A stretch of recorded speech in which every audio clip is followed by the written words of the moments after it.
آل محمد علیہ السلام کے بعد جو سب سے زیادہ جن دو شخصیات سے میں متاثر ہوں، دو شخصیات، ایک حضرت مالک اشتر اور دوسرے حضرت مختار، اہل بیت علیہ السلام کے بعد یہ دو ہستیاں.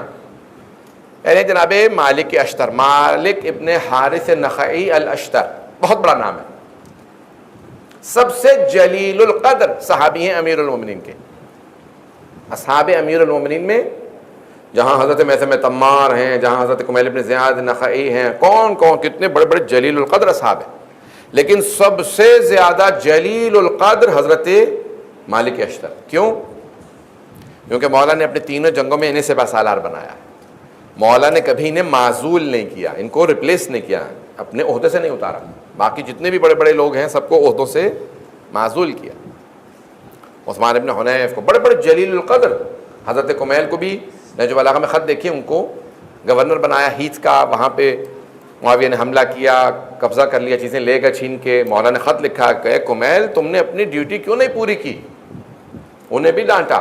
ٹھیک ہے، پھر انہوں نے دوبارہ حملہ کیا، سب کچھ واپس، مولا میں نے سب کچھ دوبارہ ٹھیک کر دیا. مولا نے کہا اب میں راضی ہوں. لیکن واحد ہستی ہیں جنہیں کبھی مولا نے نہ ڈانٹا ہے نہ برا کہا ہے، سب موجود ہیں، سب کی کوئی نہ کوئی اصلاح کی ہے، لیکن ایک ہے حضرت مالک اشتر. اہل بیت علیہ السلام کے بعد جو مقام، صحابہ رسول کی بات نہیں کر رہا ہوں، ان میں جناب سلمان ہیں، جناب ابوذر ہیں، جناب مقداد ہیں، حضرت عمار ہیں، لیکن اصحاب امیر المؤمنین میں سب سے جلیل القدر. دو جملے پیش کرنا چاہوں گا ان کی فضیلت کے، اس کے بعد جو میں پیش کرنا چاہ رہا ہوں میرے موضوع سے متعلق عاجزی اگر پیش کر پایا. عزیزان گرامی، کون ہے حضرت مالک اشتر؟ ہر جنگ میں مولا کے سامنے سیسا پلائی ہوئی دیوار کی طرح سے کھڑے. کوئی پتھر آئے گا میرے سینے پہ لگے گا، مولا کو پتھر نہیں لگنے دوں گا، کوئی تیر میرے سینے میں لگے. جہاں مولا کا پسینہ گرتا تھا وہ کہتے تھے میں خون بہا دوں گا، مولا کا پسینہ گرنے نہیں دوں گا. عاشق امیر المومنین، بے انتہا چاہنے والے. مولا نے ان سے متعلق ایک جملہ کہا ہے، نہج البلاغہ ذرا اٹھا کے دیکھیے گا، کلمات قصار، تین حصے ہیں نا، خطبات، مکتوب اور کلمات قصار. پہلے خطبے ہیں، مولا کے خط ہیں، اور تیسرا حصہ مختصر سینگ، شارٹ سینگز، کلمات قصار. ان کلمات قصار میں حضرت مالک اشتر سے متعلق 480 480 ہیں، ان میں ایک حضرت مالک اشتر سے متعلق. مولا فرماتے ہیں اللہ اللہ مالک. مولا جب بہت زیادہ تعریف کرنے لگتے تو کہتے ہیں اللہ اللہ فیکم القرآن، تمہارے درمیان قرآن کی عظمت کو سمجھو. اللہ اللہ، پہلے 2 مرتبہ اللہ کا نام لیں گے، پھر اللہ اللہ فیکم الایتام، تمہارے درمیان یتیموں کو کبھی بھی حقیر نہ سمجھنا، انہیں عزت دینا، احترام دینا. اس طرح سے بہت زیادہ چیزوں کو بیان کیا. پھر جناب مالک اشتر کے کلمات قصار میں کہا اللہ اللہ. یہ مالک اشتر کون ہے؟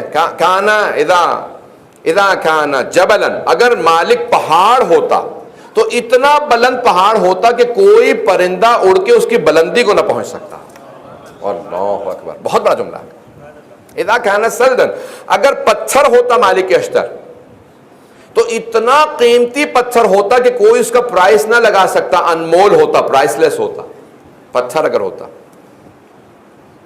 مولا نے بہت تعریف کی ہے، لیکن جو سب سے بڑا جملہ جس کی وجہ سے میں کہتا ہوں کہ حضرت مالک اشتر سب سے جلیل القدر ہے، اصحاب امیر المومنین میں سب سے زیادہ جلیل القدر ہے، وہ کون سا جملہ ہے؟ وہ یہ جملہ جو اب پیش کر رہا ہوں. یہ جملہ مولا نے کسی کے لیے نہیں کہا، حتیٰ کسی امام نے کسی بھی غیر معصوم کے لیے ایسا جملہ نہیں کہا.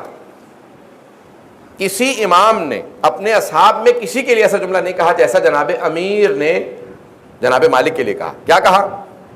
کانا علی، جب جناب مالک کی شہادت ہو گئی اور معاویہ نے خود کہا کہ علی کے 2 ہاتھ تھے، ایک میں نے صفین میں کاٹ دیا تھا، دوسرا ہاتھ میں نے آج کاٹ دیا. جب جناب مالک کی شہادت ہوئی، زہر دلوایا تھا معاویہ نے، زہر دے دیا تھا، دھوکہ دے کے ان کو زہر، کیونکہ وہ دلیر تھے، شجاع تھے، بہت جنگجو تھے، بوڑھے تھے، جوان نہیں تھے، سفید بال تھے.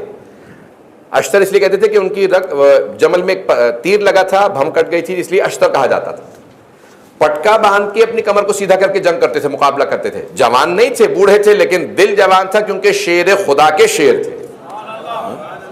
تو بہت جلیل القدر. اب سب سے بڑا جو جملہ ان سے متعلق ہے، جب معاویہ نے کہا نا کہ ایک ہاتھ میں نے کاٹ دیا صفین میں یعنی حضرت عمار یاسر، اور دوسرا ہاتھ میں نے آج کاٹ دیا یعنی مالک اشتر، اور مولا نے گریہ کیا، روئے کہ آج مجھے بہت صدمہ ہے کہ میرا مالک میرا جو سپر تھا.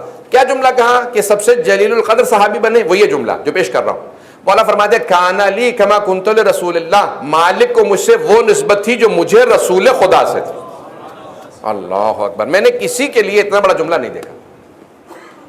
کسی امام نے کسی اپنے صحابی کے لیے ایسا جملہ نہیں کہا جیسا امیر المؤمنین علیہ السلام نے جناب مالک اشتر کے کہا کان لی کما کنت لرسول اللہ. کیا مطلب؟ جس طرح سے میں رسول خدا کی حفاظت کرتا تھا، سامنے کھڑا رہتا تھا، خبردار کوئی تیر چلائے گا میں اپنے سینے پہ لوں گا، مالک میرے سامنے ایسے ہی تھے. خبردار کوئی جناب امیر سے متعلق بات نہ کرے، پہلے مجھ سے نپٹے. شجاع تھے، مولا کے سپہ سالار تھے. جمل میں، صفین میں، نہروان، تینوں جنگوں میں مولا کی فوج کے سپہ سالار، کمانڈر ان چیف. مولا کی فوج کا کمانڈر بننا بڑا مشکل کام ہے. جناب مالک اشتر کون ہے؟ رنگ سیاہ تھا ان کا، یمن کے رہنے والے تھے، ڈاک تھے، سکن ان کی ڈاک تھی. کوفے میں گزر رہے تھے، ایک عرب نے پتھر اٹھا کے ان کی پیشانی پہ مارا.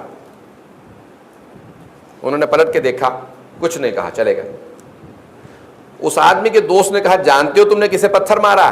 کہا کوئی کالا جا رہا تھا اسے مارا.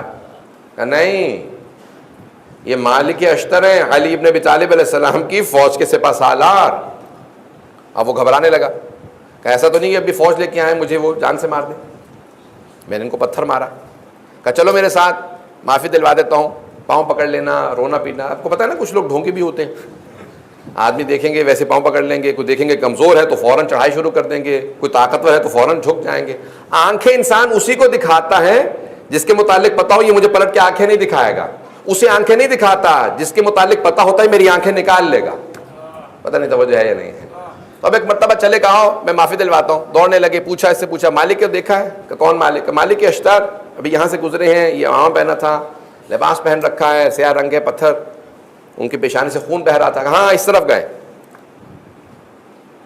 ادھر گئے ادھر گئے، پوچھتے پاچھتے دیکھا کہ بھی مسجد کے باہر ان کے جوتے رکھے. کہ رک جاؤ، لگتا ہے مسجد میں گئے، مسجد کوفہ. انتظار کر رہے تھے، جیسے باہر آئے یہ آدمی پاؤں میں گر گیا. مجھے معاف کر دیں، مجھے پتہ نہیں تھا آپ کون ہیں، میں نے آپ کو غلطی سے پتھر مار دیا. تو جناب مالک اشتر نے کہا میں ابھی ابھی خدا کی بارگاہ میں 2 رکعت نماز پڑھ کے تیرے لیے توبہ کر کے آیا. پروردگارہ اسے معاف کر دے، یہ جانتا نہیں کہ میں کون ہوں. نہیں پہنچا سکا. وہ جو کہہ رہا تھا مجھے معاف کر دیں، میں آپ کو جانتا نہیں تھا آپ کون ہیں، وہ دنیاوی عہدے کی بات کر رہا تھا، وہ دنیاوی ورلڈلی ان کی پوزیشن کی بات کر رہا تھا کہ آپ کمانڈر ان چیف ہیں، فوج کے سپہ سالار ہیں. میں نہیں جانتا تھا. جناب مالک اشتر اپنی آخرت کی عہدے اور منزلت کی بات کر رہے تھے. پروردگارہ اسے معاف کر دے، یہ جانتا نہیں میں کون ہوں. جو علی سے اتنا قریب ہو، سوچو خدا سے کتنا قریب ہوگا. وہ خدا کا مقرب ہے جو ائمہ اہل بیت علیہ السلام سے قریب ہو. عاجزی انسان کو ترقی دیتی ہے، تکبر مٹی میں ملا دیتا ہے.